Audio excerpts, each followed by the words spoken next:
നമസ്കാരം. ഞാൻ രാജലക്ഷ്മി പിള്ളൈ, ഇന്ദിരാഗാന്ധി യൂണിവേഴ്സിറ്റിയുടെ കൊച്ചി കേന്ദ്രയിൽ നിന്ന്. നമ്മൾ ഇന്ന് പരാമർശിക്കാൻ പോകുന്നത് 2 ചാപ്റ്റേഴ്സാണ്.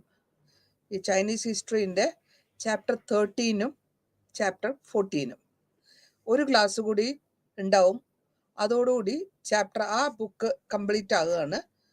15-16 ആണ് അടുത്ത ഒരു ക്ലാസ്സിൽ ഞാൻ പരാമർശിക്കാൻ പോകുന്നത്. ഇന്ന് നമ്മൾ ഈ പറയുന്ന ലെസൺ ഏതാന്ന് വെച്ചാൽ സ്ട്രഗിളാണ്. അതായത് അവരുടെ മാവോസത്തിൻ്റെ ആ കൺട്രോൾ ചെയ്യാനുള്ള 2 പാർട്ടികളുടെ അഭിപ്രായ വ്യത്യാസം, കമ്മ്യൂണിസ്റ്റ് പാർട്ടിയും കുമിന്താങ് പാർട്ടിയുടെയും അഭിപ്രായ വ്യത്യാസങ്ങളും അതിനെ പറ്റിയുള്ള പരാമർശങ്ങളുമായിരിക്കും പറയാൻ പോവുക. അപ്പോൾ സന്യാട്സന്റെ പാർട്ടി തുടങ്ങിയതിന് കുമിന്താങ് പാർട്ടി എന്നാണ് പറയുന്നത്. അതിൻ്റെ ഫസ്റ്റ് കോൺഗ്രസ് നടന്നത് 1924.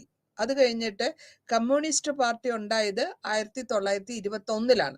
ഈ 2 പാർട്ടികളും തമ്മിലുള്ള അഭിപ്രായ വ്യത്യാസങ്ങളൊക്കെ ഉണ്ട്. ഇതിൽ കുറച്ചുകൂടെ കൂടുതലായിട്ട് ഇൻവോൾവ് ആവുന്നത് സന്യാട്സൻ ആണ്. സന്യാട്സൻ 1925 മരിച്ചു പോകുന്നു. അപ്പോൾ സന്യാട്സന്റെ മരണശേഷം ജിയാങ് ജി പറഞ്ഞിട്ടുള്ള ലീഡറാണ് ആ പാർട്ടീനെ കൊണ്ടുപോകുന്നത്. ആ പാർട്ടി കൊണ്ടുപോകുമ്പോൾ അങ്ങേരെ ഒരു എക്സ്പെഡീഷൻ 1926 ഈ വാർലോഡ്സ്, അതായത് പരമ്പരയായിട്ടുള്ള വാർലോഡ്സിനെ ഒന്ന് ഡിഫീറ്റ് ചെയ്യാൻ വേണ്ടി ഒരു പ്യൂരിഫിക്കേഷൻ, അതായത് ഒരു ശുദ്ധികലശം ചെയ്യാന്ന് പറയും. അതിന് വേണ്ടിയിട്ടുള്ള ഒരു നോർത്തേൺ എക്സ്പെഡീഷൻ ഉണ്ടാക്കുന്നുണ്ട്. ഇപ്പൊ ഈ അങ്ങനെ പോയി കഴിഞ്ഞ ശേഷം അവർക്ക് പല റിമോട്ടായിട്ടുള്ള സ്ഥലങ്ങളിലൊക്കെ പോയി അവിടെയുള്ള കർഷകരെ പറഞ്ഞ് മനസ്സിലാപ്പിക്കുക എന്നുള്ളതായിരുന്നു അവരുടെ ആദ്യത്തെ ഉദ്ദേശം. അപ്പോൾ സന്യാട്സന്റെ ആശയങ്ങളും അല്ലെങ്കിൽ അവരുടെ ലെഫ്റ്റിസ്റ്റ് ഐഡിയാസും ഒക്കെ പറഞ്ഞ് മനസ്സിലാക്കി വർക്കേഴ്സിനെയും ചൈനയിലുള്ള കർഷകരെയും ഒരേമാതിരി കൊണ്ടുപോവുക, അതാണ് ഉദ്ദേശം. ഇവിടെ റഷ്യയിലുള്ള ട്രാൻസ്ഫോർമേഷൻ അല്ലെങ്കിൽ ആ ചേഞ്ചസ് ഒക്ടോബർ റവല്യൂഷന് ശേഷം കണ്ടതും അവരുടെ ബോൾഷെവിക് പാർട്ടി എസ്റ്റാബ്ലിഷ് ചെയ്യുന്നതും കണ്ട ശേഷം അതേ പാറ്റേണിൽ ഇവിടെ ഒന്ന് ഈ കുമിന്താങ് പാർട്ടീനെ റീഓർഗനൈസ് ചെയ്ത് വലിയൊരു സോഷ്യൽ ആയിട്ടുള്ള ഒരു ഗെറ്റപ്പ് അല്ലെങ്കിൽ ഒരു അക്സെപ്റ്റൻസ് ഉണ്ടാക്കുന്നു.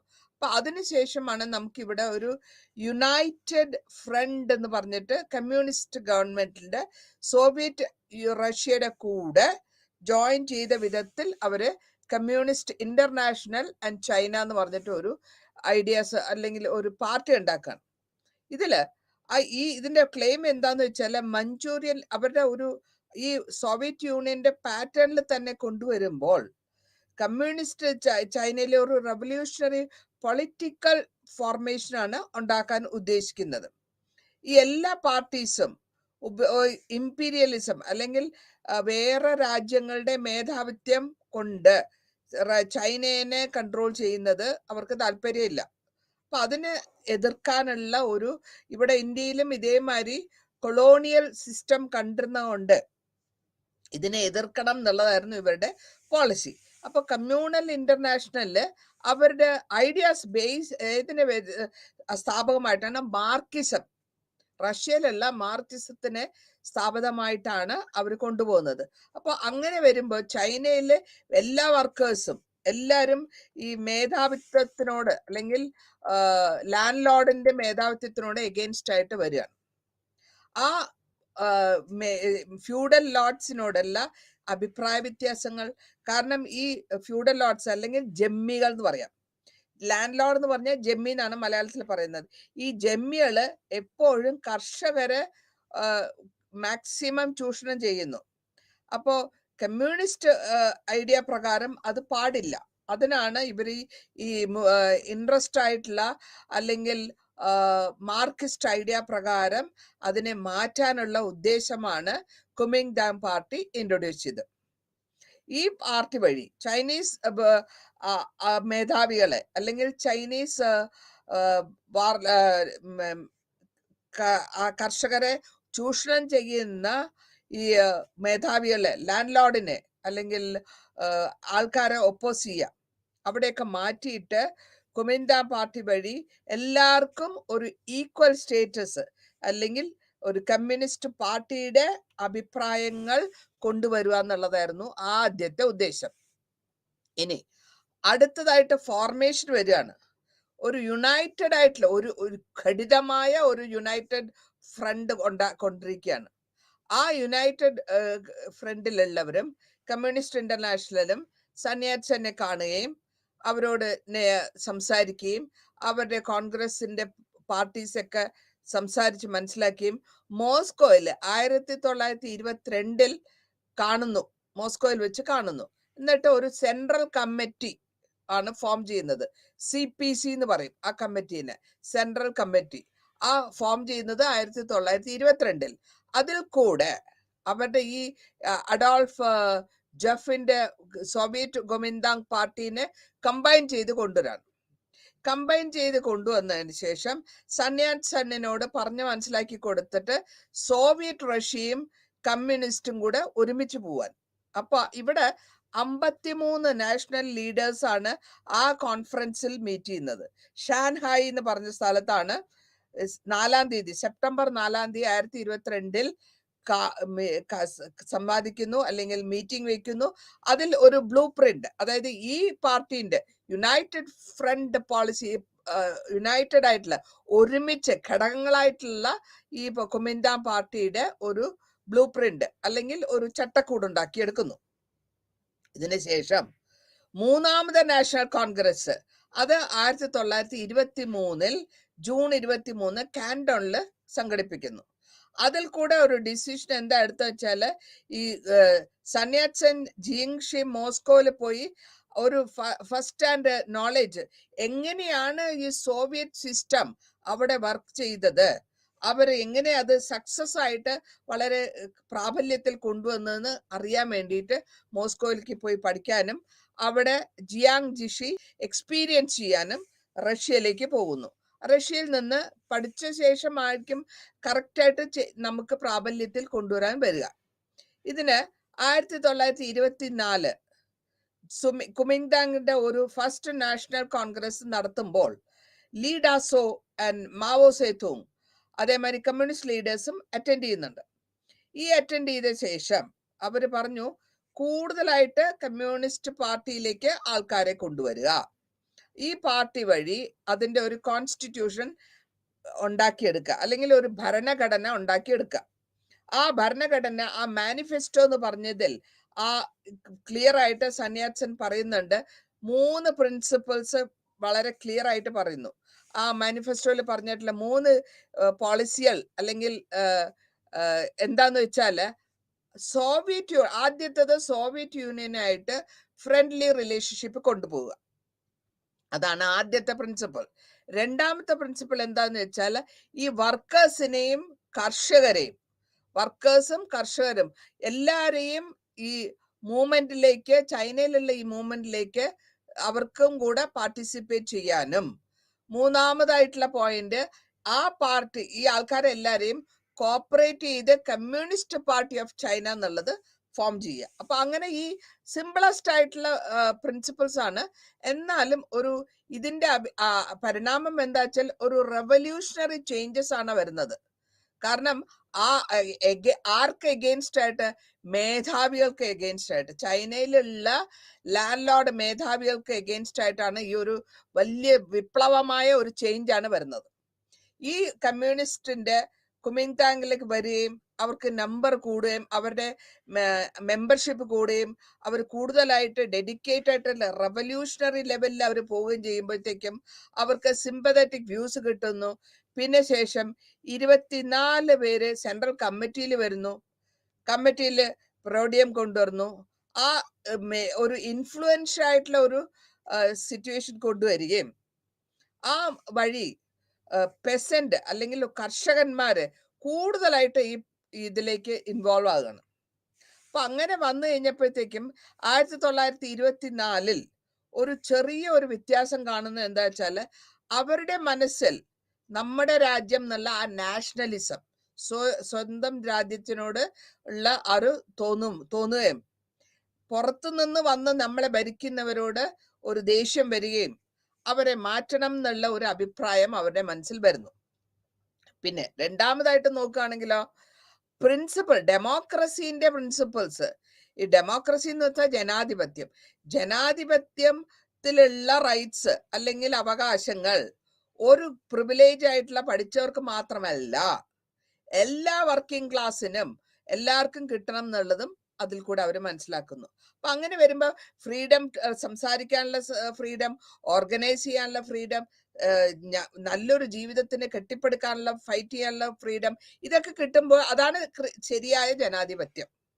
അപ്പൊ അങ്ങനെ വരുമ്പോൾ ഈ ഫ്യൂഡൽ ലോർഡ്സ് എന്ന് പറയുന്നവർ, അവർക്ക് അല്ലെങ്കിൽ ഈ ലാൻഡ്, അവനവന്റെ സ്ഥലം അവൻ അല്ല, ലാൻഡ് ടു ദ ടില്ലേഴ്സ് എന്നാ പറയാ. അതായത് ഏത് കർഷകനാണോ കൃഷി ചെയ്യുന്നത് ആ സ്ഥലം അവന്. അതേമാതിരി തന്നെ ക്യാപിറ്റലില് വർക്കേഴ്സിന് അവരുടെയാണ് കൺട്രോൾ ഓഫ് ക്യാപിറ്റൽ. അപ്പൊ അവിടെ എന്താ വരുന്ന വെച്ചാല്, രാജ്യത്തിലുള്ള ഒരു ഒരു ഒരു ഒരു ചെറിയ ഗ്രൂപ്പ് ആൾക്കാര്, ക്യാപിറ്റലിസ്റ്റ് നമ്മൾ പറയുമ്പോഴത്തേക്ക് ബൂർഷാസ് എന്ന് പറയാം, ലാൻഡ് ലോർഡ് എന്ന് പറഞ്ഞാൽ മേധാവികൾ, അവർക്ക് അവരുടെ കൺട്രോളിൽ നിന്നും അവരുടെ കൺട്രോൾ കുറഞ്ഞു പോകുന്നു എന്നുള്ളത് നമുക്ക് കാണാൻ പറ്റും. മാത്രമല്ല ഇവരെ ഇങ്ങനെ വരുമ്പോൾ ഈ ജോലി ചെയ്യുന്നവർക്കാണ് കൂടുതൽ അതിലേക്കുള്ള അധികാരം എന്നുള്ളതാണ് അവർ മനസ്സിലാക്കുന്നത്. അങ്ങനെ വന്ന ശേഷം ചൈനയിലെ കമ്മ്യൂണിസ്റ്റ് മൂവ്മെന്റ് വലിയ കാര്യമായിട്ട് വലുതാവുകയും നാഷണലിസവും ഡെമോക്രസിക്കും ലിബറേഷനും, അതായത് അതായിരിക്കണം അവരെ ആദ്യമായ എയിം അല്ലെങ്കിൽ ഗോൾ, അങ്ങനെ മനസ്സിലാക്കുന്നു. അപ്പൊ ചൈനയുടെ ഈ പുറം രാജ്യത്തിൽ നിന്ന് മേധാവിത്വത്തിനെ തുടച്ചു മാറ്റാനും അവരെ പുറന്തള്ളാനുമുള്ള എഫേർട്ടാണ് ഇതിൽ നിന്ന് നമുക്ക് മനസ്സിലാക്കേണ്ടത്. ഇതില് കുമിന്താൻ പാർട്ടി രണ്ട് കാര്യങ്ങളാണ് തീരെ അഭിപ്രായ വ്യത്യാസം വന്നു. ഒന്ന് ഇമ്പീരിയലിസ്റ്റ്, അതായത് ഇമ്പീരിയലിസം എന്ന് പറഞ്ഞു കഴിഞ്ഞാൽ പുറം രാജ്യങ്ങളിൽ നിന്ന് വരുന്ന കൺട്രികൾ നമ്മളിൽ മേൽ അടിച്ചേൽപ്പിക്കുന്ന ആധിപത്യം. രണ്ട്, വാർലോഡിസം എന്ന് പറയും, അല്ലെങ്കിൽ അതിന്റെ പേര് ഈ ലാൻഡ് ലോർഡ്സ് നമ്മളെ ഉപദ്രവിക്കുക അല്ലെങ്കിൽ അവര് കൺട്രോൾ ചെയ്യുക. ഇത് രണ്ടിനെയും കുമിന്താൻ പാർട്ടി ഭയങ്കര സ്ട്രോങ് ആയിട്ട് എതിർത്തു. എന്നിട്ട് അവര് പറഞ്ഞു, കൂടുതലായിട്ടുള്ള ആൾക്കാർ, അതായത് സാധാരണ ജനങ്ങൾ, ചൈനീസ് ജനങ്ങൾ ഇതിൽ കൂടുതൽ ചേരണം, സപ്പോർട്ട് ചെയ്യണം. അതിന്റെ കൂടെ പഠിപ്പുള്ളവരും പ്രൊഫഷനുള്ളവരും മെമ്പേഴ്സ് ആവണം. അതിന്റെ കൂടെ ആംഡ് ഫോഴ്സസിൽ ജോലിയുള്ളവരുടെയും അല്ലെങ്കിൽ മിലിറ്ററി എക്യുപ്മെന്റ്സ് ഡിസ്പോസലുള്ളവരുടെയും എല്ലാവരുടെയും അഭിപ്രായങ്ങളും അവരുടെ കാര്യങ്ങൾ അവരുടേതായ തരത്തിൽ അവര് ഈ പാർട്ടിയിൽ എഗെയിൻസ്റ്റ് ആരാണ്? പൊതുശത്രു എന്ന് പറയുന്നത് ഇമ്പീരിയലിസ്റ്റ് ആണ്, അല്ലെങ്കിൽ മേധാവികൾ ചൂഷണം ചെയ്യുന്നവരെ, കർഷകരെയും വർക്കേഴ്സിനെയും ചൂഷണം തന്നവരെ എഗെയിൻസ്റ്റ് ആയിട്ട് അവർക്ക് എതിർപ്പായിട്ട് ചെയ്യാന്നുള്ളതാണ് സന്യാച്ചൻ പറഞ്ഞത്. അതിൽ വളരെ പ്രാബല്യത്തിൽ കൊണ്ടുവരാൻ വേണ്ടിയിട്ട് പല വിധത്തിലുള്ള കൊളാബറേഷൻ ചെയ്ത് ഡിഫറൻസസ് കൊണ്ടുവന്ന് അതിൽ കൂടി ഈ ആക്ടിവിറ്റീസ് ഒക്കെ മാറ്റിയെടുത്ത് ഇത് ഇത്രയും പെട്ടെന്ന് നടക്കാത്ത കാര്യങ്ങളാണ്. നാഷണൽ ലെവലിലെ ലിബറേഷൻ, ഒരു വിടുതല എന്ന് പറയും, തമിഴില് വിടുതല എന്ന് പറയും. അപ്പൊ അങ്ങനെ ഒരു കണ്ടീഷനാണ് നമ്മൾ ഇവിടെ കാണുന്നത്, ഈ ലെസണിൽ നമ്മൾ കാണുന്നത്. അടുത്തതായിട്ട് ഇതിനെപ്പറ്റി നമ്മൾ പറയുമ്പോൾ ഇവരുടെ അച്ചീവ്മെന്റും സക്സസ് എന്താണ്, എങ്ങനെ അവർ സക്സസ് ആയി, എന്ത് വിധത്തിൽ അവർ അച്ചീവ്മെന്റ് എടുത്തു.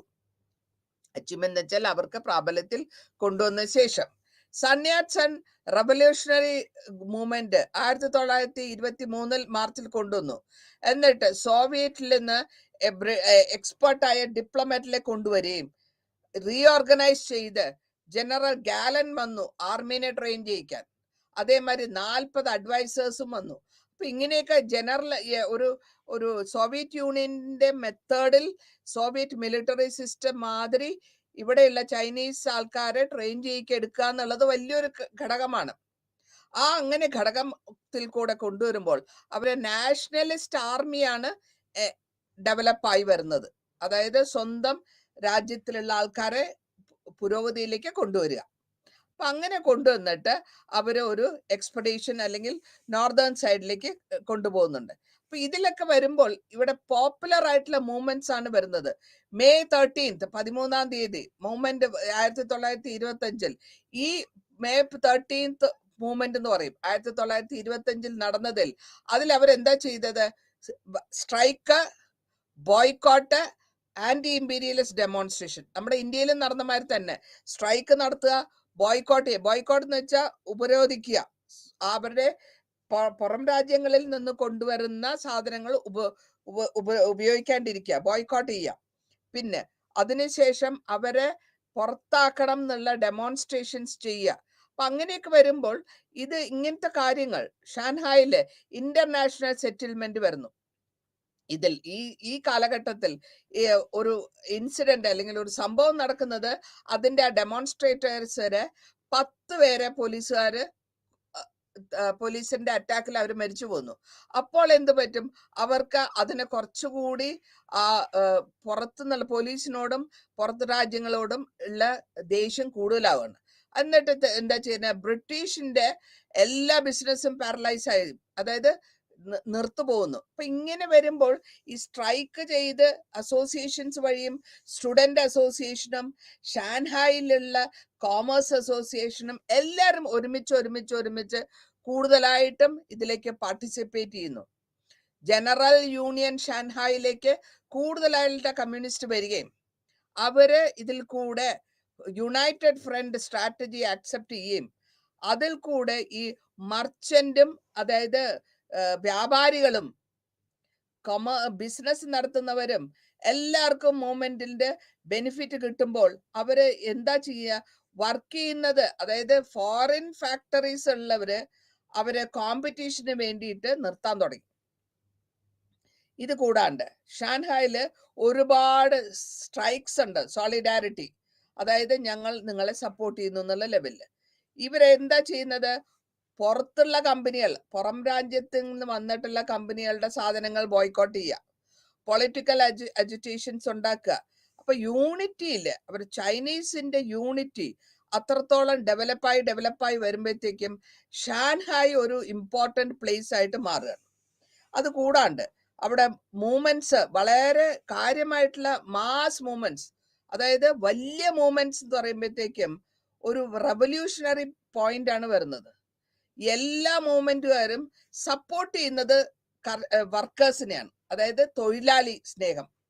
തൊഴിലാളി യൂണിയൻ, ന്യൂ ലേബർ യൂണിയൻസ് പൊട്ടിപ്പുറപ്പെടാൻ തുടങ്ങി. ഈ ലേബർ യൂണിയൻ വന്ന ശേഷം വലിയ വലിയ സിറ്റികളിലും ഡിമാൻഡ്സ് വന്ന് കൂടുതലായി തുടങ്ങി ലേബേഴ്സിന്. അതേമാതിരി തന്നെ കർഷകരുടെ യൂണിറ്റി, അവരും ഒരുമിക്കാൻ തുടങ്ങി. ആരെയാണ് എഗെയിൻസ്റ്റ് ആയിട്ട് വരുന്നത്? പുറം രാജ്യങ്ങളിൽ നിന്ന് വന്നിട്ടുള്ള ഗവൺമെന്റിനെയും അവരുടെ വർക്കുകളെയുമാണ് ഇവര് എഗെയിൻസ്റ്റ് ആയിട്ട് കൊണ്ടുവരുന്നത്. അപ്പൊ ഇവിടെ ചെയ്യുന്നത് എങ്ങനെ ചെയ്തു എന്ന് വെച്ചാല്, കർഷകര് ഡിസ്ട്രിബ്യൂഷൻ ഗ്രെയിൻസ് കൊടുക്കാണ്ടിരിക്കുക, പിന്നെ ടാക്സ് അടയ്ക്കാണ്ടിരിക്കുക, സോഷ്യൽ ആൻഡ് പൊളിറ്റിക്കൽ ചാലഞ്ചസിനെ അവർ ചാലഞ്ച് ചെയ്യുക, ആർമി, സ്വന്തമായിട്ടുള്ള കുഞ്ഞു ആർമികൾ ഉണ്ടാക്കിയെടുക്കുക. അപ്പൊ ഈ മൂവ്മെന്റ് ഒക്കെ വരുമ്പോഴത്തേക്കും GMDS പെസന്റ് മൂവ്മെന്റ് എന്ന് പറയും. അതായത് കർഷകനെ മിലിറ്ററി ട്രെയിനിങ് കൊടുക്കുന്ന, എങ്ങനെയാണ് മിലിറ്ററി ട്രെയിനിങ് എന്നുള്ളത് കൊടുപ്പിച്ചെടുക്കുക. അപ്പോ മാവോ സേതുങ് എന്ന അതിന്റെ ലീഡർ അല്ലെങ്കിൽ ടീച്ചർ. അപ്പൊ ഇങ്ങനെയുള്ള ഈ കർഷകരെ കൊണ്ട് ഒരു മിലിറ്ററി, ഒരു യോദ്ധാവിന്റെ ലെവലിലേക്ക് കൊണ്ടുവരാനുള്ള ആ ട്രെയിനിങ്ങും കൊടുത്തെടുക്കുമ്പോൾ അവർക്ക് അവരുടെ വാർലോഡിന് അല്ലെങ്കിൽ അവരുടെ മേധാവിന്റെ അടുത്ത് എഗെയിൻസ്റ്റ് ആയിട്ട്, ജമീന്ദാർ എന്ന് പറയുന്നുണ്ട്, നമ്മുടെ നാട്ടിൽ പറയുന്നത് ജമീന്ദാർ എന്ന് പറയും. ഇന്ത്യയില് ജമീൻ എന്ന് വെച്ചാൽ ലാൻഡ് എന്നർത്ഥം, ജമീന്ദാർ എന്ന് വെച്ചാൽ ലാൻഡ് ഓണർ എന്നർത്ഥം. അപ്പൊ അത് ഇംഗ്ലണ്ടിൽ പറയുന്നത് ലാൻഡ് ലോർഡ്. ലാൻഡ് എന്ന് വെച്ചാൽ ഭൂമി, ജമീൻ. ലോർഡ് എന്ന് വെച്ചാൽ മാസ്റ്റർ. അപ്പൊ ലാൻഡ് ലോർഡ് ഇംഗ്ലണ്ടിൽ പറയുന്ന വാക്കുകൾ. അപ്പൊ അങ്ങനത്തെ കാര്യങ്ങളൊക്കെ ഇവിടെയും ചൈനയിൽ നടക്കാനും ഇവർക്ക് വളരെ ആക്റ്റീവായിട്ട് ഓരോ മൂവ്മെന്റിലും ഈ കർഷകരും തൊഴിലാളികളും പാർട്ടിസിപ്പേറ്റ് ചെയ്യാൻ തുടങ്ങി. അപ്പൊ അങ്ങനെ വന്നപ്പോഴത്തേക്കും ഇവരുടെ കമ്മ്യൂണിസ്റ്റ് പാർട്ടിയുടെ മെമ്പർഷിപ്പ് കൂടുതലാവണം. ആ മെമ്പർഷിപ്പ് കൂടുതലായി വരുമ്പോൾ മെയ് 13-ാം തീയതി 1925 ഒരു 10 മടങ്ങാണ് ഇവരുടെ മെമ്പർഷിപ്പ് കൂടുതലായത്. അപ്പോ 1925 10,000 മെമ്പേഴ്സ് ഉണ്ടായിരുന്നെങ്കിൽ അത് ഓരോ 1000 ആയിട്ട് ഇൻക്ലൂഡ് ചെയ്ത് വരുമ്പോഴത്തേക്കും 26 ആയപ്പോഴത്തേക്കും 1926 ആയപ്പോഴത്തേക്ക് 30,000 ആയി. പിന്നെ 27 ആയപ്പോഴത്തേക്ക് 58,000 മെമ്പർഷിപ്പ് വന്നു. അപ്പൊ അതിന്റെ അർത്ഥം എന്താ? ഇവിടെ ഇത് കർഷകർക്ക് ഇതും അല്ലെങ്കിൽ തൊഴിലാളികൾക്ക് ഇതിനെ അക്സെപ്റ്റ് ചെയ്യാൻ പറ്റുന്നു എന്നുള്ളതാണ്. അവർ കൂടുതൽ അതിൽ ഇൻവോൾവ് ആകുന്നു എന്നുള്ളതാണ് നമുക്ക് ദൃശ്യമായിട്ട് വരുന്നത്. അപ്പൊ മെജോറിറ്റിയും വർക്കേഴ്സ് ആണ്. ഇവർ വർക്ക് ചെയ്യുന്ന ആൾക്കാരെല്ലാം കൂടെ ഒരുമിച്ച് കൂടുകയും ചിയാങ് കൈഷക്കിന്റെ റവല്യൂഷണറി ആർമി ഉണ്ടാക്കുകയും അത് ഉണ്ടാക്കി വരുന്നു. ഒരു വലിയൊരു പെസന്റ് ഗ്രൂപ്പിനെ തന്നെ കൊണ്ടിരിക്കുന്നുണ്ട് മിലിറ്ററി ഒഫൻസീവിന്. ഇതിനുശേഷം ഇവിടെ സോവിയറ്റ് റെഡ് ആർമി എന്ന് പറയും. അതായത് ഈ റവല്യൂഷണറി ആർമീനെ മാതിരിയുള്ള ഒരു സിസ്റ്റം ഇവിടെ കൊണ്ടുവരുന്നു. ഈ സിസ്റ്റത്തിൽ കൂടി അവർ ഉദ്ദേശിക്കുന്നത് നോർത്തിലുള്ള ആൾക്കാരെ, വർക്കേഴ്സിനെ കൂടെ ഈ റൂട്ടിലേക്ക് കൊണ്ടുവരിക. ആർമി ഉണ്ടാക്കിയെടുത്തു, അതിനെ സെറ്റപ്പ് ചെയ്തെടുത്തു, ഓർഗനൈസ് ചെയ്തു, ട്രാൻസ്പോർട്ട്, പ്രൊപ്പഗാൻഡ, മെഡിക്കൽ യൂണിറ്റ്സ്, അങ്ങനെ ആയിരക്കണക്കിന് തൗസൻഡ്സ് ആൾക്കാരാണ് ഈ ഇതിലെ ആർമിയുടെ കൂടെ ജോയിൻ ആവുന്നത്. അപ്പോ ഇങ്ങനെ വരുമ്പോൾ തൊഴിലാളികൾ, വർക്കേഴ്സും കർഷകരും മാക്സിമം സപ്പോർട്ടാണ് കൊടുക്കുന്നത് ഈ ഓരോ പ്രോവിൻസിനും. അങ്ങനെ ഒരു യുണൈറ്റഡ് ഫ്രണ്ടിന്റെ അച്ചീവ്മെന്റ്സിന് വലിയ കാര്യമായിട്ട് വളർന്നു വരുന്നു. മാർച്ച് 21-27 1927 ലീഡർഷിപ്പിന്റെ കൂട്ടത്തിൽ അവർ വലിയൊരു ചേഞ്ചസ്, റവല്യൂഷണറി ചേഞ്ചസ് കൊണ്ടുവരുന്നു. ഈ വർക്കേഴ്സ് എന്താ ചെയ്ത്? എല്ലാ ഈ ട്രെയിൻസ് ഒക്കെ ഉണ്ടാക്കിയിരുന്നത് മുഴുവനും പുറം രാജ്യങ്ങളിൽ നിന്ന് വന്നിട്ടുള്ളവരുടെ ബിസിനസ്സിന് വേണ്ടിയിട്ടാണ്. ഇന്ത്യയിൽ ഉണ്ടായിരുന്ന മാതിരി തന്നെ ട്രെയിൻസ് ഉണ്ടാക്കുകയും വെള്ളം ഉണ്ടാക്കുകയും എല്ലാം അവരുടെ ആവശ്യത്തിന് വേണ്ടി ആണ് ചൈനയിലും കെട്ടിയിരുന്നത്. ആ ട്രെയിൻസിനെയൊക്കെ സ്റ്റോപ്പ് ചെയ്തു. വെള്ളവും അവർക്ക് ആവശ്യമുള്ള, അതായത് പുറം രാജ്യങ്ങളിൽ വന്ന വിദേശികളുടെ ട്രെയിൻസ് സ്റ്റോപ്പ് ചെയ്തു, വെള്ളം നിർത്തി, പവർ സപ്ലൈ കട്ട് ചെയ്തു. അപ്പൊ ഇങ്ങനെ ടെലിഫോണും ടെലിഗ്രാഫും നമ്മുടെ ക്വിറ്റ് ഇന്ത്യ മൂവ്മെന്റ് ടൈമിലൊക്കെ ഇതൊക്കെ നമ്മൾ അനുഭവിച്ചിട്ടുള്ളതാണ്. ഇവിടെ ടെലിഫോണും ടെലിഗ്രാഫും കട്ട് ചെയ്തു, വർക്കിംഗ് ക്ലാസ്, കമേഴ്സ്യൽ ബിസിനസ് ഒക്കെ സ്റ്റോപ്പ് ചെയ്തു. ആകെ മൊത്തം ചൈനയിലെ ഒരു പണിയെടുക്കുന്നില്ല എന്നുള്ള വിധത്തിലായപ്പോഴത്തേക്കും എന്ത് പറ്റും? അവിടെ വിദേശികളുടെ ബിസിനസ് അല്ലെങ്കിൽ വിദേശികളുടെ ആധിപത്യം ഒന്ന് സ്റ്റാൻഡ് സ്റ്റില്ലായി പോകും. എന്നിട്ട് അവര് ഫൈനലായിട്ട് നാൻചിങ് എന്ന് പറഞ്ഞ സ്ഥലത്തിന് മാർച്ച് 24 1927 വിദേശികളുടെ കയ്യിൽ നിന്ന് പിടിച്ചെടുത്തു. ഇനി ഇതിനുശേഷം ബ്രേക്ക് ചെയ്തു, അതിനെ അടിച്ചമർത്തുകയാണ്, റിപ്രഷൻ എന്ന് പറയും. ഇതിനെ ഇങ്ങനത്തെ ഒരു അടിച്ചമർത്തൽ കൊണ്ടുവരാൻ വേണ്ടി ബ്രിട്ടീഷുകാര്, US citizens, Japanese, French warships അവരവിടെ ഷെല്ലിംഗ് നടത്തുകയാണ്. അതായത് നാൻചിങ് എന്നുള്ളത് ലിബറേറ്റ് ചെയ്ത് അവര് പിടിച്ചെടുത്തപ്പോൾ, ചൈനീസ് പിടിച്ചെടുത്തപ്പോൾ അവരെ കൊല്ലാൻ വേണ്ടി അല്ലെങ്കിൽ അവരെ അടിച്ചമർത്താൻ വേണ്ടി ഇങ്ങനെ ഈ കൺട്രികൾ, ഫ്രഞ്ചും ജാപ്പനീസും US ബ്രിട്ടീഷും എല്ലാം കൂടെ കമ്പൈൻഡ് ആയിട്ട് അവരെ ഷെല്ലിംഗ് തുടങ്ങി, അല്ലെങ്കിൽ അവരെ ആക്രമിച്ചു. ഈ ആക്രമണത്തിൽ ഒരുപാട് പേരെ അവരെ കൊല്ലുകയും ചെയ്യുന്നുണ്ട്. അപ്പൊ ഇങ്ങനത്തെ വരുമ്പോഴത്തേക്ക് ഈ മൂവ്മെന്റ്സ് അങ്ങ് ഡെവലപ്പായി വരുമ്പോൾ റിയാക്ഷൻസ് ഉണ്ടാവും. ആ കാലഘട്ടത്തിലാണ് 1925 സൺയാറ്റ്സൻ മരിക്കുന്നത്. സൺയാറ്റ്സൻ മരിച്ച ശേഷം ഞാൻ നേരത്തെ പറഞ്ഞു ജിയാങ് ജിഷി ലീഡർ ആവുന്നു. അപ്പോ കമാൻഡർ ഇൻ ആർമിയാണ്, പൊളിറ്റിക്കൽ പൊസിഷനും ഉണ്ട്. അപ്പോ എന്താ ചെയ്യേണ്ടത് വെച്ചാൽ ഒപ്പോസിഷനെ എങ്ങനെ ഈ പോപ്പുലർ മൂവ്മെന്റ്സിന് കൊണ്ടുപോകണം. 1927 ഏപ്രിൽ 12 ഒരു റിപ്രഷൻ, സർപ്രൈസ് അറ്റാക്കാണ് അവിടെ ഷാൻഹായില് ട്രേഡ് യൂണിയനിൽ. അപ്പൊ വെപ്പൺസ്, വർക്കേഴ്സിന്റെ ആയുധങ്ങൾ പിടിച്ചെടുക്കുക, അതേമാതിരി എല്ലാവരെയും ആയിരക്കണക്കിന് ആൾക്കാരെ സ്ലോട്ടർ ചെയ്യുക, കൊല്ലുക. ഇതൊക്കെ ബ്രൂട്ടലായിട്ട് അവർ ചെയ്യുമ്പോഴത്തേക്കും സ്ട്രൈക്കൊക്കെ ബാൻ ചെയ്തു ഗവൺമെന്റ്. അസോസിയേഷൻ, കർഷകരുടെ അസോസിയേഷൻ എല്ലാം നള്ളിഫൈ ചെയ്തു, അല്ലെങ്കിൽ അതൊക്കെ തരിശാക്കി കമ്മ്യൂണിസ്റ്റിനെയൊക്കെ ഓടിച്ചിട്ട് പിടിക്കാനും സോവിയറ്റ് എംബസി, ബെയ്ജിങ്ങിലുള്ള സോവിയറ്റ് എംബസി അറ്റാക്ക് ചെയ്തു, സോവിയറ്റ് അഡ്വൈസേഴ്സിനെയൊക്കെ പുറത്താക്കി. ഇങ്ങനെ സോവിയറ്റുമായിട്ട് കണക്റ്റഡ് ഉള്ള എല്ലാത്തിലും അവര് ഗവൺമെന്റിന്റെ ഇന്റർഫിയറൻസ് വരെയും അവരെ അടിച്ചമർത്താണ്. റിപ്രഷൻ എന്നാണ് ഇംഗ്ലീഷിൽ അതിന് പേര്, അടിച്ചമർത്തപ്പെടുന്നു. പിന്നെ 1928 ജിയാങ് ഡിഫീറ്റ് ചെയ്യാണ് ആർമീനെ. എന്നിട്ട് ഇവർ പിന്നെയും ഇവരെ കണ്ടിന്യൂ ചെയ്ത് കൊണ്ടുപോയിക്കൊണ്ടിരിക്കുന്നു. അപ്പോ ലോക്കൽ ആയിട്ടുള്ള ഗവൺമെന്റിന്റെ ലോക്കൽ വാറിന് അല്ലെങ്കിൽ മേധാവികളെ കൺട്രോൾ ചെയ്യാന്നുള്ളതായിരുന്നു ഉദ്ദേശം. ഇതില് 1930 സിനോ ജപ്പാൻ ടിബറ്റൻ വാർ നടക്കുന്നുണ്ട്. ആ വാറിൽ കൂടിയും ഒരു ട്രീറ്റി, സീക്രട്ട് ട്രീറ്റി സൈൻ ചെയ്യുന്നുണ്ട്. ആരുമായിട്ടാണ്? സോവിയറ്റ് യൂണിയനുമായിട്ട് ഒരു ട്രീറ്റി സൈൻ ചെയ്യുന്നു. എന്നിട്ട് അവരെ പിന്നെയും അറ്റാക്ക് ചെയ്യാൻ തുടങ്ങും.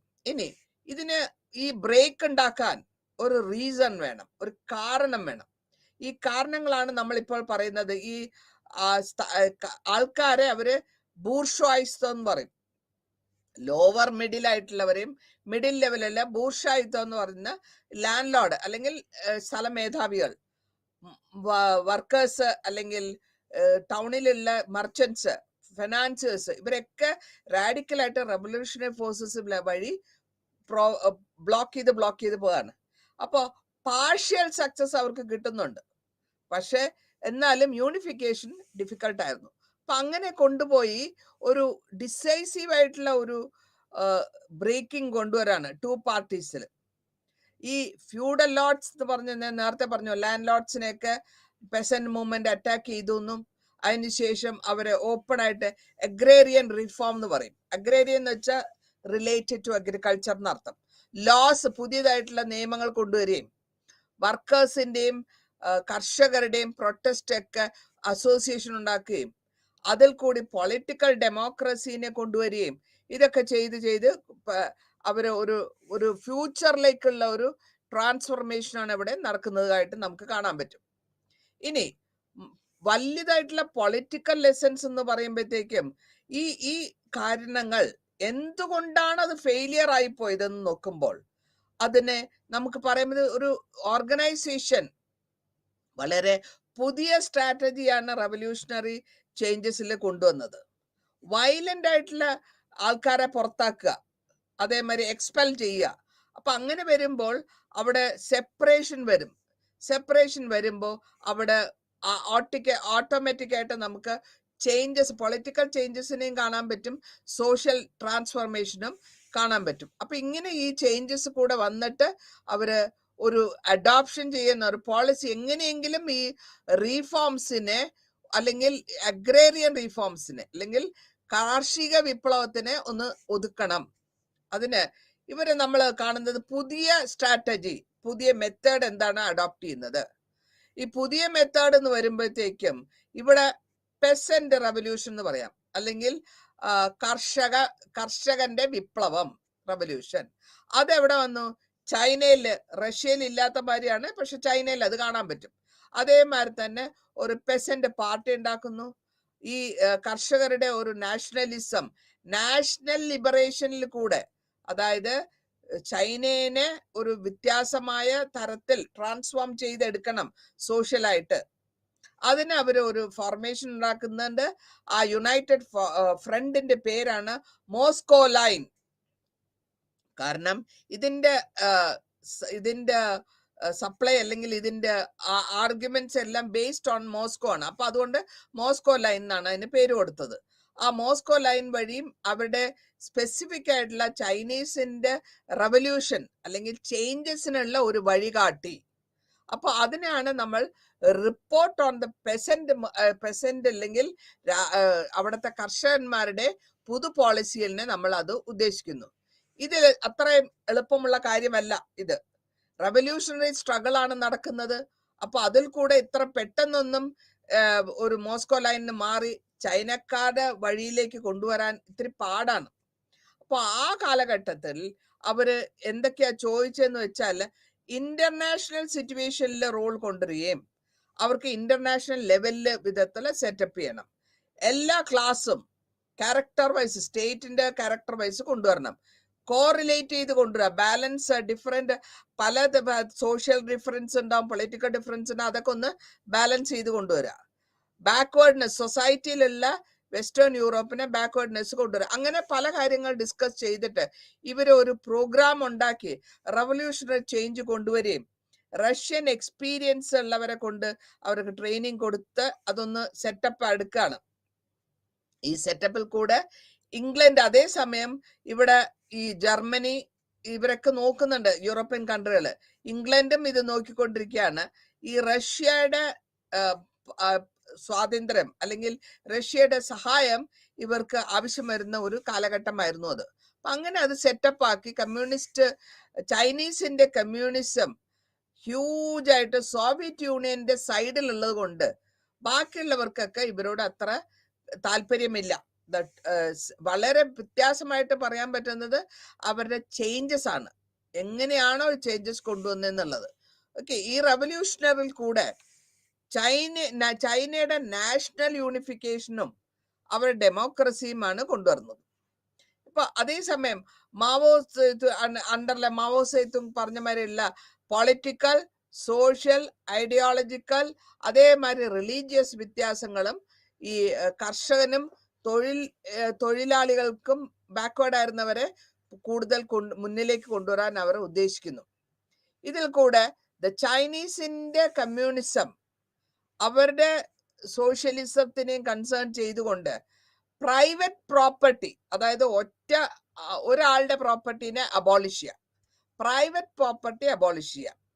അതായത് ഒരാൾക്കും എല്ലാ സ്ഥലം എല്ലാവർക്കും അവകാശമുള്ളത്. അപ്പൊ ഒരാള് മാത്രം മേധാവിമാര് വെച്ചോണ്ടിരിക്കാൻ പാടില്ല, അതാണ് അതിന്റെ ഉദ്ദേശം. അബോളിഷ് ചെയ്തു. ഇതിന് ആ ജോലി ചെയ്യുന്ന തൊഴിലാളിക്കാണ് അതിന്റെ ഫ്രൂട്ട് അല്ലെങ്കിൽ അതിന്റെ ബലം അനുഭവിക്കാനുള്ള ക്ലെയിം കിട്ടുക എന്നുള്ളതാണ് അവരുടെ പോളിസി. അപ്പൊ അങ്ങനെ വന്നതിന് ശേഷം ഇവിടെ നമുക്ക് യുണൈറ്റഡ് ഫ്രണ്ടിന്റെ ഒരു വ്യത്യാസം മനസ്സിലാക്കാൻ പറ്റും.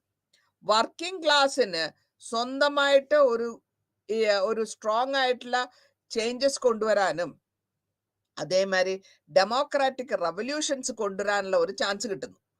പിന്നെ ബൂർഷോയിത്തെ വർക്കർ പെസന്റ് ആണെങ്കിൽ അല്ലെങ്കിൽ കർഷകനാണെങ്കിൽ കൂടെയും ഡെമോക്രസിയും അല്ലെങ്കിൽ ജനാധിപത്യവും സോഷ്യൽ ആയിട്ടുള്ള കൾച്ചറൽ ട്രാൻസ്ഫോർമേഷനും റഷ്യയിലുള്ളതുമാതിരി ഇവിടെയും ചെയ്യാനുള്ള ഒരു സാഹചര്യം അവർക്ക് കിട്ടുകയാണ്. അപ്പൊ അങ്ങനെ ഈ കോറിലേഷൻ കിട്ടുമ്പോൾ സോഷ്യലായിട്ടും പൊളിറ്റിക്കലായിട്ടും ചേഞ്ചസ് ആണ് ചൈനയിൽ കാണുന്നത്.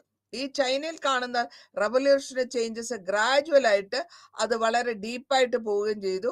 അവിടെ സ്വന്തമായ ആർമികൾ ഉണ്ടാക്കുന്നു, ഈ സ്വന്തമായ ആംഡ് ഫോഴ്സസ് ഉണ്ടാക്കുകയും അവർക്ക് ആർമി മുഖാന്തരം കർഷകരായിരിക്കാം, പക്ഷെ അവർക്ക് ട്രെയിനിങ് കിട്ടുന്നുണ്ട്. അപ്പൊ അങ്ങനെ അവരുടെ ഡൈനാമിസം അല്ലെങ്കിൽ റിഫോംസ്, തൊഴിൽ അല്ലെങ്കിൽ കർഷക റിഫോംസ് ഒക്കെ വളരെ ഡിപ്പെൻഡ് ചെയ്ത് വരുന്ന ഒരു കാലഘട്ടമാണ്. ഈ കാലഘട്ടത്തിൽ ചൈനയെ നമ്മൾ 4 ഡിവൈഡ് ചെയ്ത് കൊണ്ടുപോകുന്നു. ആ ഡിവിഷനിൽ കൂടെ പൊളിറ്റിക്കൽ പവറിനെയും അവർ മാറ്റുന്നു. പതുക്കെ ഗറില്ല വാർഫെയർ കൊണ്ടുവരുന്നു, സ്ട്രൈക്ക് കൊണ്ടുവരുന്നു, various forms, red bases, Soviet bases, കുഞ്ഞു ആർമികൾ ഉണ്ടാക്കുകയാണ്. ഈ റെഡ് ബേസസ് ആർമി സൗത്തിലാണെങ്കിൽ അതിൽ കൂടെ 3 പ്രോവിൻസസ് ആണ് അവരെ കൺട്രോൾ വരുന്നത്. ഇതിൽ കൂടെ അവര് സർവൈവ് ചെയ്ത് അല്ലെങ്കിൽ സബ്സിക്വന്റ് ആയിട്ട് അവർ ഇംപ്രൂവ്മെന്റ് കൊണ്ടുവന്ന് ഇരിക്കുകയാണ്. ഇതേമാതിരി തന്നെ പുതിയ മെത്തേഡ്സ് അഡോപ്റ്റ് ചെയ്യുന്നു. ഓവർനൈറ്റോടുകൂടി അവർ പുതിയ മെത്തേഡ്സ് അഡോപ്റ്റ് ചെയ്യുന്നു.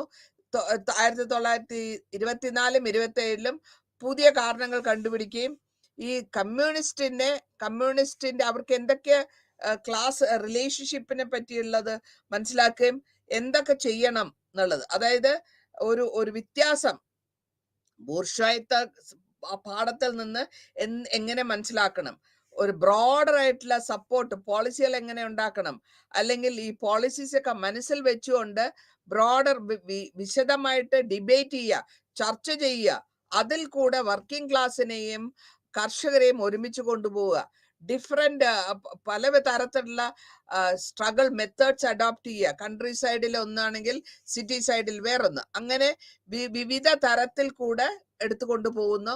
ആ ഫോർമേഷനിൽ Soviet base, liberated areas, red bases എല്ലാം കൂടെ ഒരുമിച്ചിട്ടാണ് വരുന്നത്. അപ്പൊ അങ്ങനെ ഈ പ്രോവിൻസസ് ഒക്കെ ഒരു പെട്ടെന്നൊന്നും പിടികിട്ടാൻ പറ്റാത്ത വിധത്തിലാക്കുന്നു. ഇനി സോവിയറ്റില് ഇത് ഒക്ടോബർ റവല്യൂഷൻ നടക്കുന്നുണ്ട്. ആ സമയത്ത് 27 ഒരു റിപ്രഷൻ നടക്കുന്നുണ്ട്. ഇതിന്റെ കൂടെ സമ്മറില് 1930 ഒരു 15 ബേസസ് സെൻട്രൽ ചൈനയിലുണ്ട്. ഇവരെല്ലാം കൂടെ യുണൈറ്റഡ് ആയിട്ട് ചിൻഗാസ് ബേസ് എന്ന് പറയും. ചൈനീസ് ഫസ്റ്റ് ആയിട്ടുള്ള ചൈനീസ് സോവിയറ്റ് റിപ്പബ്ലിക് സ്ഥാപിക്കുന്നു. അതിൽ വീക്കറായിട്ടുള്ള ഈ ലാൻഡ് ലോർഡ്സും എല്ലാവരും ജോയിൻ ചെയ്യുകയും അതിനുശേഷം 1931 സോവിയറ്റ് ന്യൂ സോവിയറ്റ് റിപ്പബ്ലിക് എന്ന് പറഞ്ഞ് ഉണ്ടാകുന്നു. അത് മാവോ സെഡോങ്ങിന്റെ പ്രസിഡൻഷിപ്പില്. ഇതിനുശേഷം ഇവര് വ്യത്യാസങ്ങൾ കൊണ്ടുവരാൻ അവരുടെ എനിമീസ് ആയിട്ടുള്ള റവല്യൂഷണറി ആൾക്കാരൊക്കെ പിടിച്ചു നിർത്താനുള്ള ഒരു മെത്തേഡാണ് അവര് എടുക്കുന്നത്. ഇതില് ഇവിടത്തെ കർഷകരുടെ റിച്ച്, മിഡിൽ, പുവർ ഇങ്ങനെ പല ആൾക്കാരെ വിധത്തിലാക്കി കൊണ്ടുവരുന്നു. ഇവിടെ നമുക്ക് കാണാൻ പറ്റുന്ന എന്താ വെച്ചാല് ഈ യുണൈറ്റഡ് ഫ്രണ്ടിന്റെ വിധത്തിൽ അവര് സ്ഥലം അഗ്രേറിയൻ ലോ എന്ന് പറയും. അതായത് 1931 അഗ്രേറിയൻ എന്ന് വെച്ചാൽ റിലേറ്റഡ് വിത്ത് ലാൻഡ്, അതിന്റെ ഒരു ലോ കൊണ്ടുവന്നു. ആ ലാൻഡ് നിയമപ്രകാരം ലാൻഡ് ഒക്കെ കോൺഫിസ്കേറ്റ് ചെയ്യും, എന്നിട്ട് അതിനെ തിരിച്ച് റീഡിസ്ട്രിബ്യൂട്ട് ചെയ്യുന്നു. ഡിസ്ട്രിബ്യൂഷൻ ചെയ്യുന്നത് എങ്ങനെയാ? ഒരു മെമ്പർ, ആ ഒരു ഫാമിലിയിൽ എത്ര മെമ്പർ ഉണ്ട്, എത്ര ലേബർ ഉണ്ട്, അതനുസരിച്ചിട്ടാണ്. അവർ സ്വന്തമായിട്ട് ടെമ്പിളോ അല്ലെങ്കിൽ അമ്പലങ്ങളോ അങ്ങനെയാണെങ്കിൽ അതിന് വേറൊരു വിധത്തില്, ധനികനായ കർഷകനാണെങ്കിൽ അവന് വേറൊരു വിധത്തിൽ, അവൻ വേറെ ആൾക്കാരെ വെക്കാണ്ട് സ്വന്തം പണിയെടുക്കണം. അങ്ങനെ പല നിയമങ്ങൾ കൊണ്ടുവരുന്ന മിഡിൽ പെസന്റ്, അതായത് ചെറിയ മിഡിൽ തരമായ കർഷകൻ ആരെയും എക്സ്പ്ലോയിറ്റ് ചെയ്യാണ്ട് സ്വന്തമായിട്ട് കൃഷി ചെയ്യണം എന്നുള്ള ലെവലിൽ കൊണ്ടുവരിക. അപ്പൊ ഇങ്ങനെ വരുമ്പോൾ ഏറ്റവും കൂടുതൽ ബെനിഫിറ്റ് കിട്ടുന്നത് ലോവർ കാറ്റഗറിയിലുള്ളവർക്കാണ്. അതായത് താഴ്ന്ന ലെവലിലുള്ള കർഷകർക്കാണ് ഏറ്റവും കൂടുതൽ സൗകര്യം കിട്ടുന്നത്. അപ്പൊ അങ്ങനെ സൗകര്യം കിട്ടുമ്പോഴത്തേക്കും ഏത് രാജ്യത്ത് നോക്കിയാലും ശരി, താഴ്ന്ന ലെവലിലുള്ള കർഷകരായിരിക്കും നമ്പർ കൂടുക. ഒരു രാജ്യത്തിലുള്ള മെമ്പർഷിപ്പ് അല്ലെങ്കിൽ അവരുടെ ആൾക്കാർ കൂടുതലും പൂറായിട്ടുള്ളവരായിരിക്കും അല്ലെങ്കിൽ ദരിദ്രരായിരിക്കും. അപ്പൊ അങ്ങനെ വന്നപ്പോൾ ഇവിടെ റവല്യൂഷൻ ഇംപ്രൂവ്മെന്റിന്റെ പ്രൊഡക്ഷൻ കിട്ടുന്നത് ഏറ്റവും താഴെത്തട്ടിലുള്ള ബാക്ക്വേർഡിലായിട്ടുള്ള ആൾക്കാർക്കാണ്. അപ്പൊ അങ്ങനെ വന്നു, അതൊക്കെ ഒന്ന് സെറ്റപ്പ് ആക്കി എടുക്കുന്നു, റീഡ് ബേസസ് എസ്റ്റാബ്ലിഷ് ചെയ്തെടുക്കുന്നു. ഇതിനുശേഷം യൂണിയൻസ് ഒക്കെ വർക്ക് ചെയ്ത് ഒരു കാറ്റഗറി എങ്ങനെയാണ് ലാൻഡിനെ റീഡിസ്ട്രിബ്യൂട്ട് ചെയ്യേണ്ടതെന്ന് എടുക്കുന്നു. ഓപ്പൺ ആയിട്ട് പബ്ലിക് ആയിട്ട് ചെയ്യുന്നു. കർഷകരും വർക്കേഴ്സും ഒരുമിച്ച് ഓർഗനൈസേഷനിൽ സെറ്റപ്പ് ചെയ്തിട്ട് വർക്കേഴ്സ് ഗവൺമെന്റ് കൊണ്ടുവരുന്നു. മിഡിൽ പെസൻസ് 40% മിഡിൽ ലെവലിലാണ്. മിഡിൽ ലെവൽ എന്ന് പറയുമ്പോൾ ഒരുപാട് ധനികനുമല്ല ഒരുപാട് ദരിദ്രനുമല്ല, മിഡിൽ ലെവലുള്ളവര് 40%. ലോക്കൽ ഗവൺമെന്റിൽ വർക്ക് ചെയ്യുന്നവരും ഡിസ്ട്രിക്ട് ലെവലിലും അതേമാതിരി ടൗൺഷിപ്പ് ലെവലിലും വർക്ക് ചെയ്യുന്നവരും ആ കാറ്റഗറിയിൽ വരുന്നു. ഇനി ഈ ചേഞ്ചസ്, പൊളിറ്റിക്കൽ അഡ്വാൻറ്റേജസ്, എക്കണോമിക് അഡ്വാൻറ്റേജസും ഇവർക്കാണ് ഏറ്റവും താഴ്ത്ത ജാതിയിൽപ്പെട്ട അല്ലെങ്കിൽ താഴ്ന്ന നിലവിൽ ഉള്ളവർക്കാണ് കിട്ടുന്നത്.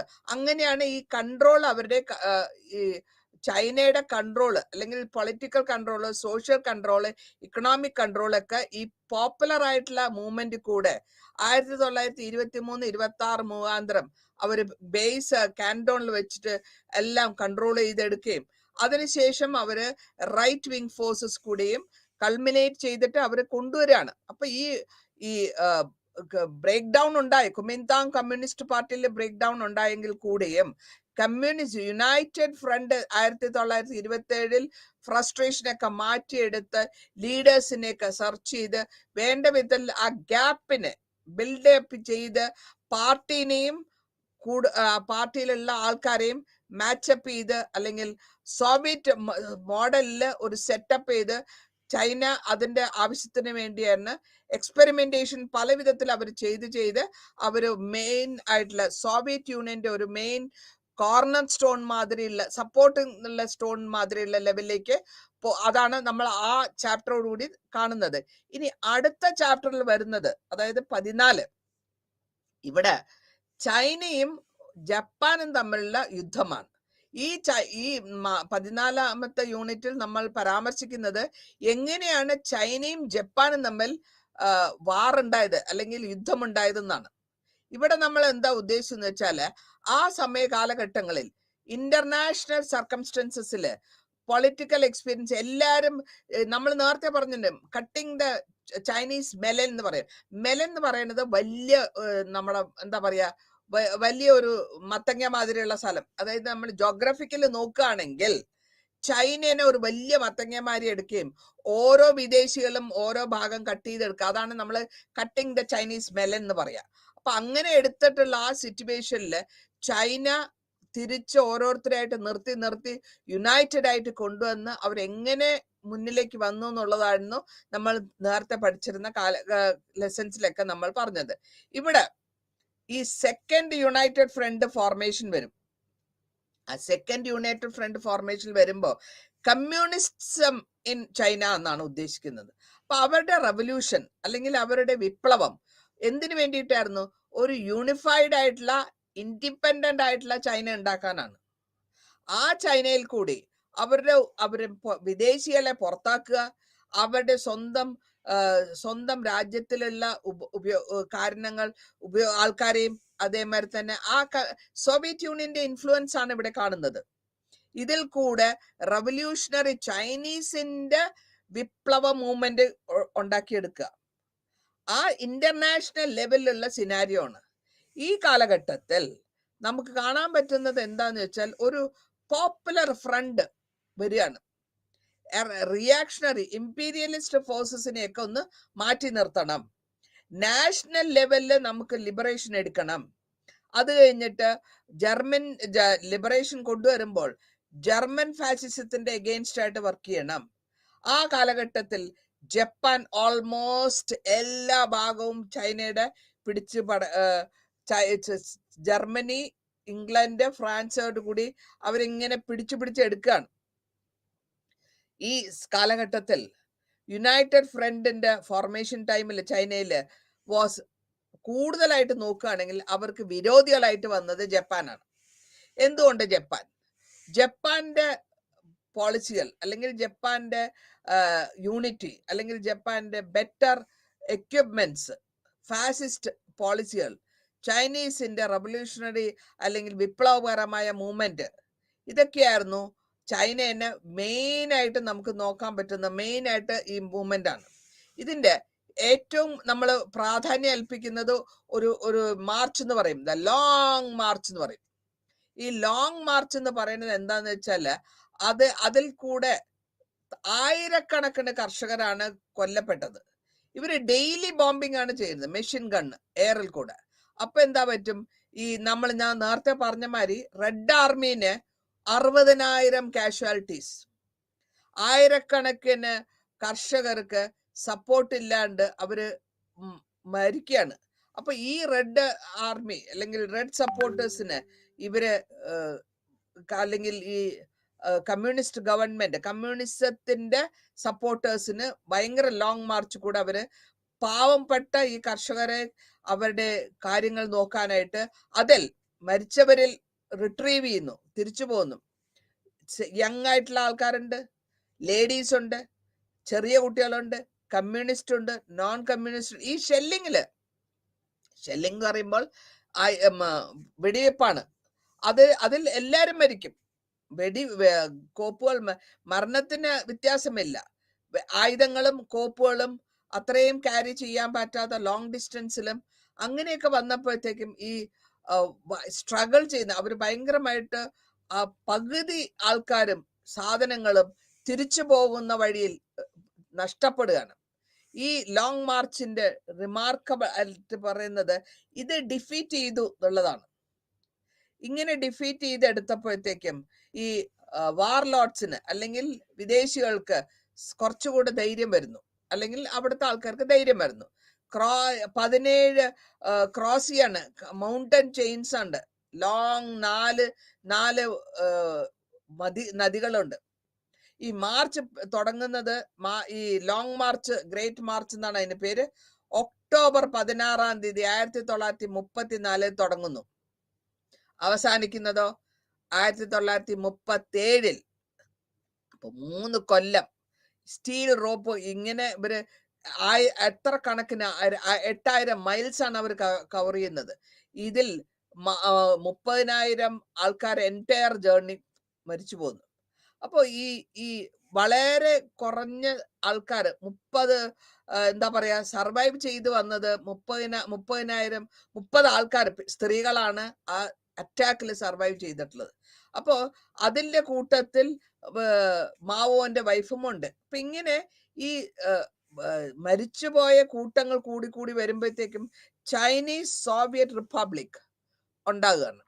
ഈ ലോങ് മാർച്ച് കൂടെ ഹീറോയിസം ആണ് ചൈനീസ് ഹിസ്റ്ററിയിൽ ഡെവലപ്പ് ആവുന്നത്. സ്വയം മരിച്ചാലും വിരോധമില്ല, വിദേശികളെ പുറത്താക്കണം, അധികം അമ്യൂണിയേഷൻസ് നമ്മുടെ കയ്യിൽ, പടക്കോപ്പുകൾ ഇല്ല ഡിഫെൻഡ് ചെയ്യാൻ, ഫുഡില്ല, മെഡിസിൻസ് ഇല്ല, എന്നാൽ കൂടെയും ഈ മാർച്ച് നടന്നുകൊണ്ടിരിക്കുന്നു, വഴക്കുകൾ നടന്നുകൊണ്ടിരിക്കുന്നു, ആയിരക്കണക്കിന് ആൾക്കാർ സിക്കാവുന്നു, ടഫായിട്ടുള്ള ടെറൈനിൽ കൂടെ നടക്കുന്നു.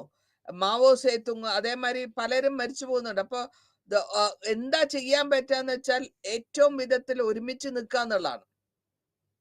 അങ്ങനെ ചൈന വളരെ ക്വാളിറ്റി ലൈഫ് ഉണ്ടായിരുന്നത്, അത് ഭയങ്കര ബെറ്റർ ക്വാളിറ്റി ലൈഫ് എൻജോയ് ചെയ്തിരുന്ന ആയിരക്കണക്കിന് ആൾക്കാര് പാവപ്പെട്ടവരാകുകയും അതേമാതിരി ദരിദ്രരാവുകയും വരുന്നു. അപ്പൊ ഈ കാലഘട്ടങ്ങളിൽ നമുക്ക് മനസ്സിലാക്കാൻ ശ്രമിക്കുന്നത് എന്താന്ന് വെച്ചാല്, ഇവരെ പറ്റിയുള്ള വിവരങ്ങൾ ജേർണലിസ്റ്റ് ആണ് പുറത്തേക്ക് എഴുതുന്നത്. അവരുടെ ലൈഫ് ലോങ് സപ്പോർട്ടേഴ്സ് ആയിട്ട് ജേർണലിസ്റ്റ് ആണ് അവരെ സപ്പോർട്ട് ചെയ്യുന്നത്. അപ്പൊ അങ്ങനെ സപ്പോർട്ട് വഴി ഗ്രാഫിക്കലി അവരുടെ ലൈഫിന് എങ്ങനെയായിരുന്നു എന്നുള്ളതിനെ അറിയിച്ചുകൊണ്ട് അത് പല രാജ്യങ്ങളിലും ഇതിനെപ്പറ്റി ഒരു സംസാര വിഷയമായി വരികയും, റെഡ് ബേസ് സൗത്ത് ചൈനയിലുള്ളവരും കമ്മ്യൂണിസ്റ്റ് പാർട്ടും എത്രത്തോളം വിക്ടോറിയസ് ആവുന്നു എന്നുള്ളതിന്റെ ആ ഡിഫിക്കൽട്ടീനെ എസ്റ്റാബ്ലിഷ് ചെയ്തെടുക്കുകയാണ് GMD മിലിറ്ററി ഫോഴ്സസ്. ഇവരുടെ ബേസിക് ആയിട്ടുള്ള ഉദ്ദേശം എന്താണ്? ഈ ഇത്രയും ആൾക്കാര് ആയിരക്കണക്കിന് ആൾക്കാരാണ് അവരുടെ കാഡറിൽ നിന്നുള്ളവരും നഷ്ടപ്പെട്ടവർ. അപ്പൊ അവരെ മനസ്സിൽ വെച്ചുകൊണ്ട് അതിനെ, ഈ ലോങ് മാർച്ചിനെ അതിനെ പറ്റിയുള്ള ഒരു റെപ്യൂട്ടേഷൻ അല്ലെങ്കിൽ അതിനെ പ്രാധാന്യം കൽപ്പിക്കുക, കമ്മ്യൂണിസ്റ്റ് പീപ്പിൾസ് ലിബറേഷൻ ആർമി എന്നുള്ള ലെവലിലേക്ക് കൊണ്ടുവരുന്നു. അതായത് അവരുടെ രക്തസാക്ഷികളാക്കുന്നു. അപ്പൊ അങ്ങനെ വരുമ്പോൾ, രക്തസാക്ഷികളായിട്ട് വരുമ്പോൾ അവരുടെ ത്യാഗത്തിനെ പബ്ലിക് ഒപ്പീനിയന്റെ ലെവലിൽ കൊണ്ടുവരികയും ആ പബ്ലിക് ഒപ്പീനിയൻ ജേർണലിസത്തിൽ കൂടെ പുറത്തേക്ക് വരികയും ആണ് നമ്മൾ കാണുന്നത്. അങ്ങനെ വന്ന് ഇവരുടെ മെഡിക്കൽ യൂണിറ്റ്സ് ഇല്ലാത്തതും, വളരെ കുറഞ്ഞ ലെവലിലുള്ള മെഡിക്കൽ സപ്പോർട്ട് അവർക്ക് കിട്ടുന്നുള്ളൂ, ആൾക്കാർ കുറവായി തുടങ്ങി. അപ്പൊ ഈ കമ്മ്യൂണിസ്റ്റ് ചൈനയുടെ ഉത്ഭവം അല്ലെങ്കിൽ ഇവരുടെ പാർട്ടിയുടെ കൺസോളിഡേഷനും ഇവരുടെ സഫറിങ്സും കഷ്ടപ്പാടും പൊളിറ്റിക്കൽ എഡ്യൂക്കേഷനും പൊളിറ്റിക്കൽ മീറ്റിംഗ്സും ഇതെല്ലാം ഇമ്മീഡിയറ്റ് ആയിട്ട് സ്പ്രെഡ് ചെയ്യാണ്. ഇതിൽ സ്പ്രെഡ് ചെയ്ത് വരുന്നപ്പോഴത്തേക്കും ഈ ഹ്യൂമൻ ഫിസിക്കൽ എക്സ്പീരിയൻസ് ലോങ് മാർച്ചിൽ ആയിരക്കണക്കിനുള്ള കാഡറ്റ്സ് ആണ് പോകുന്നത്. ഹാർഡ് ട്രെയിനിങ് ആണ്, ഗ്രൗണ്ട് ട്രെയിനിങ്, ഫിസിക്കൽ ട്രെയിനിങ് കൊടുക്കണം, പൊളിറ്റിക്കൽ എഡ്യൂക്കേഷൻ കൊടുക്കണം. മാത്രമല്ല അവരെ പുതിയ സ്ഥലങ്ങളിലേക്ക് കൊണ്ടുവരണം. ചൈനയുടെ പല സ്ഥലത്തു നിന്നും ഇവരെ പുതിയ സ്ഥലങ്ങളിലേക്ക് കൊണ്ടുവരികയും അവിടെ എസ്റ്റാബ്ലിഷ് ചെയ്ത് അവരെ മനസ്സിലാപ്പിക്കുകയും ചെയ്യുമ്പോഴത്തേക്കും തന്നെ ഒരുപാട് കാലഘട്ടങ്ങൾ എടുക്കുന്നുണ്ട്. ഈ ചൈനീസിന്റെ കർഷകരുടെ കഷ്ടപ്പാട്, അവരുടെ ആറ്റിറ്റ്യൂഡ്, അവരുടെ ഹാബിറ്റ്സ്, ഇതൊക്കെ വളരെ വളരെ കാര്യമായിട്ട് ലോകം മുഴുവനും നോക്കിക്കൊണ്ടിരിക്കുകയാണ്. ഇതിന് ലോങ് മാർച്ചിലെ എക്സ്പീരിയൻസ് പ്രിപ്പറേഷൻ ചെയ്യുകയും അതേമാതിരി തന്നെ ബിഹേവിയർ, ഡിഫറെന്റ് ആയിട്ടുള്ള ബിഹേവിയർ ഉള്ള പീപ്പിൾസ് ലിബറേഷൻ ആർമി എന്ന് പറഞ്ഞിട്ട് ഒരെണ്ണം ഉണ്ടാക്കുന്നു. അതിന്റെ മെത്തേഡ് എന്താന്ന് വെച്ചാൽ സ്വന്തമായിട്ടുള്ള ഒരു ആർമി ഉണ്ടാക്കുക, കമ്മ്യൂണിസ്റ്റ് ലീഡേഴ്സിന്റെ കൺട്രോളിൽ ഇതിനെ കൺട്രോൾ ചെയ്യുക, ഒരു എൻലിസ്റ്റ് ചെയ്യുക, ഒരു സപ്പോർട്ട് കൊണ്ടുവരിക ആർമിക്ക്. അതാണ് അവരുടെ ഉദ്ദേശം. ഇനി അപ്പോൾ അങ്ങനെ വരുമ്പോൾ യാൻറ്റാൻ സ്ട്രാറ്റജി എന്ന് പറയുന്നത്, യാനാൻ സ്ട്രാറ്റജിയിൽ വരുമ്പോൾ ഇവിടെ സ്യൂട്ടഡ് ആയിട്ടുള്ള ഡിഫൻസ് മെത്തേഡ് കൂടി എടുത്ത് അവര് ഈ നമ്മൾ പറയും ഗറില്ല വാർഫെയർ എന്ന് പറയും. ഗറില്ല വാർഫെയർ എന്ന് പറഞ്ഞാൽ ഒളിപ്പോര് വഴി അവരെ പ്രാക്ടീസ് ചെയ്യിപ്പിക്കുകയും അങ്ങനെ അവരെ കുറച്ചുകൂടെ അവരുടെ ഏറ്റവും വലിയ എനിമിയായിട്ട് വരുന്നത് ജാപ്പനീസ് ആണ്. ഈ ജാപ്പനീസിനെ ഉപദ്രവിക്കുക എന്നുള്ളതാണ് ഇവരുടെ ഉദ്ദേശം, അല്ലെങ്കിൽ അവരെ കൺട്രോൾ ചെയ്യുക എന്നുള്ളതായിരുന്നു അവരുടെ ഉദ്ദേശം. ചൈനീസ് സോവിയറ്റ് റിപ്പബ്ലിക്സിന്റെ മെയിൻ കൺട്രോൾ അങ്ങനെ അവർ കൊണ്ടുവരുന്നു.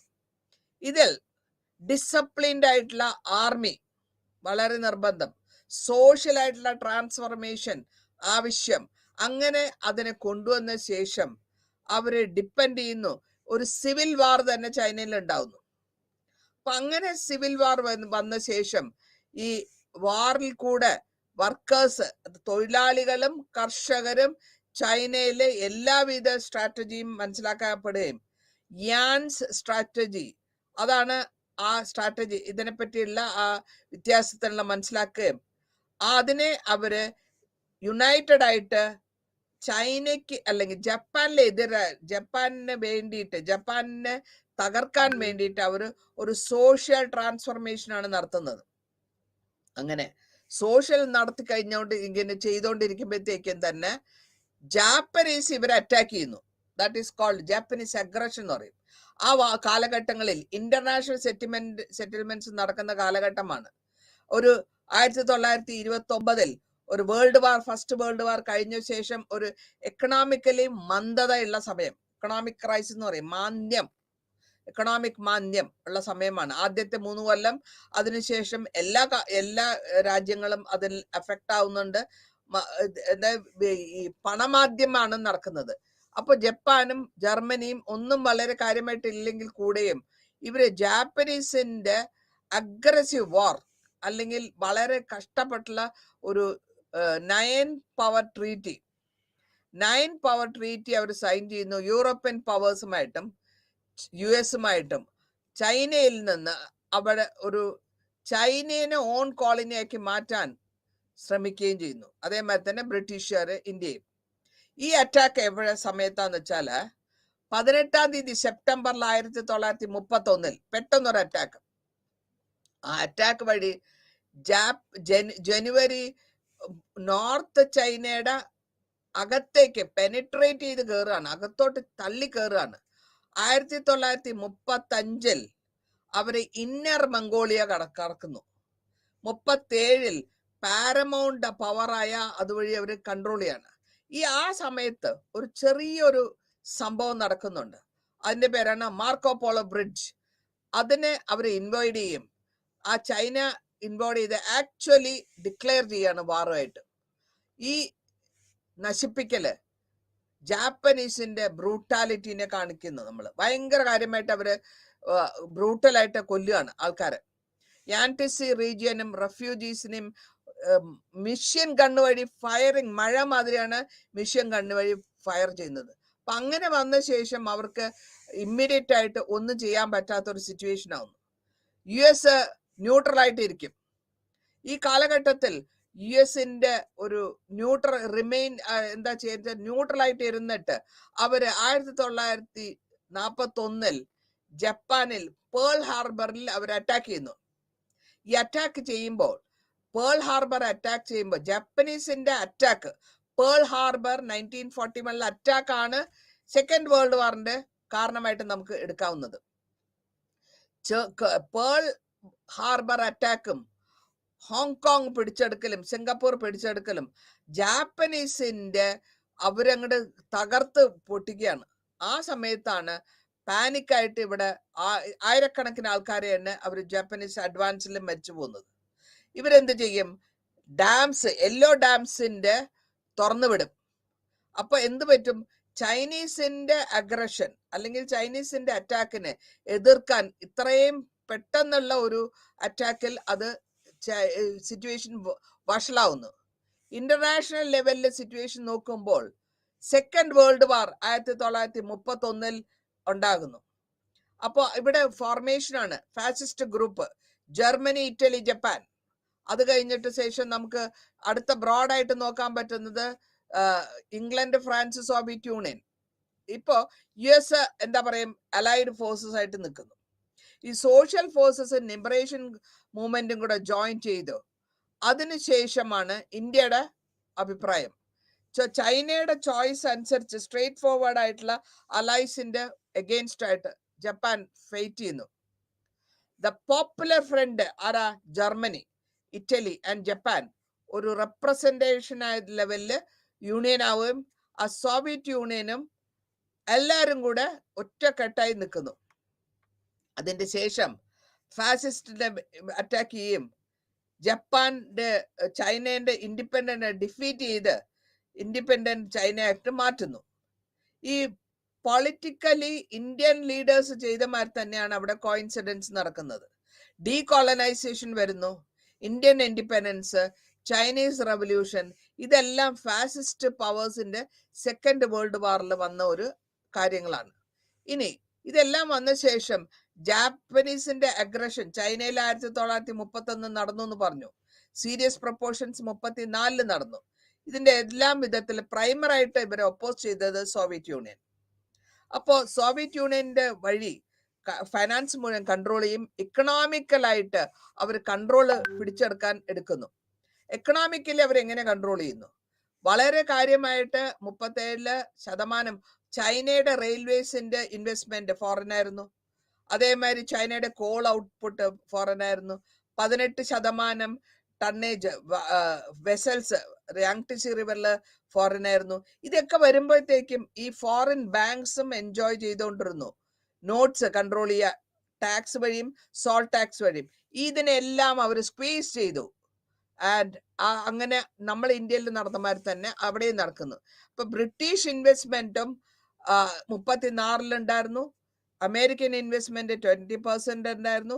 ഇതെല്ലാം വളരെ കൂടുതലായിട്ട് ഇക്കണോമിക്കലി ടെക്സ്റ്റൈൽ മിൽസ് ഒക്കെ ചൈനയിൽ ഉണ്ടായിരുന്നു. ജപ്പാൻകാരായിരുന്നു കൺട്രോൾ ചെയ്തത്. അതൊക്കെ നിർത്തലാക്കുകയും സോഷ്യലായിട്ടും പൊളിറ്റിക്കലായിട്ടും ജപ്പാനോട് അവർ റെസിസ്റ്റ് ചെയ്യാൻ തുടങ്ങി. അതായത് റെസിസ്റ്റ് ചെയ്യാന്ന് വെച്ചാൽ വിരോധം കാണിക്കുക, അവരുടെ അഗ്രഷനിലേക്ക് മഞ്ചൂറിയ വഴി പിടിച്ചെടുക്കുകയും. അപ്പോൾ ഈ മൂവ്മെന്റ് സ്റ്റുഡൻസിനെ ഇൻവോൾവ് ചെയ്ത് എടുത്ത് മൂവ്മെന്റ് വഴി സ്റ്റുഡന്റ് ഇൻവോൾവ്മെന്റ് വരുമ്പോഴത്തേക്കും അത് വളരെ കാര്യമായിട്ട് നടക്കും. അങ്ങനെ പല വിധത്തിലുള്ള ഓർഗനൈസേഷൻസ് അവര് ചൈനീസിന്റെ 8 ഡിമാൻഡ്സ് എന്ന് പറഞ്ഞിട്ട് ഒരു ഓർഗനൈസേഷൻ ഉണ്ടാക്കുന്നുണ്ട്. ഈ ഡിമാൻഡ്സ് വഴി എല്ലാ പാർട്ടീനെയും അഡ്മിഷൻ, നാഷണൽ സാൽവേഷന് കൊണ്ടിരിക്കുക, സിവിൽ വാർ ഇമ്മീഡിയറ്റ് ആയിട്ട് എടുക്കുക, അതേമാതിരി ലീഡേഴ്സിനെയൊക്കെ റെസിസ്റ്റ് ചെയ്തവരെയൊക്കെ ഷാൻഹായിന്ന് കൊണ്ടുവരിക, എല്ലാ പൊളിറ്റിക്കൽ പ്രിസണേഴ്സിനെയും വിടുക. ഇതൊക്കെയാണ് മൂവ്മെന്റ്സിൽ കൊണ്ടുവന്നത്. അവരുടെ ഡിമാൻഡ്സ് ആയിരുന്നു. സേഫ് ഗാർഡ് ചെയ്യുക അവരുടെ ആൾക്കാരുടെ റൈറ്റ്സ് ആൻഡ് ലിബർട്ടി.